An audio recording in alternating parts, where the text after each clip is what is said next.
Chapter 6, Mishnah 6. Rabbi Meir says, there are things that are in the ground, that is, that are still attached to the ground, but they are not considered like the ground in regard to swearing an oath about them. Rather, they are treated as movable items, and a person swears an oath about them even though they are still attached to the ground. But the sages do not agree with him. They treat these things like land, and a person does not swear an oath about them. What is an example of this? If someone says to a person, I give you 10 grape-laden vines in my land to watch for me, with grapes that were ready to be picked, and that person says there were only 5, Rabbi Meir obligates the person to swear an oath of someone who admits to part of a claim.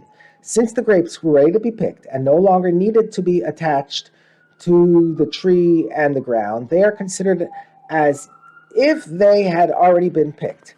But the sages say anything attached to the ground is considered like the ground, even if it no longer needs to be attached. He can therefore not be made to swear about the grapes from the other 5 trees, since biblical oaths do not apply to claims about things that are legally considered land. A general rule about the oath for admitting to part of a claim.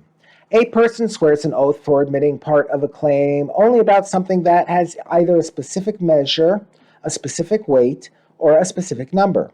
What is an example of this? If someone says, I handed over a house full of produce to you to watch for me, or I handed over a purse full of money to you to watch for me. And the other person says, I do not know exactly how much produce or money you gave me because you did not measure it, weigh it, or count it in my presence. But whatever you left with me, you are now taking back. And this is less than a houseful or a purseful. He is not obligated to swear that this is all he received.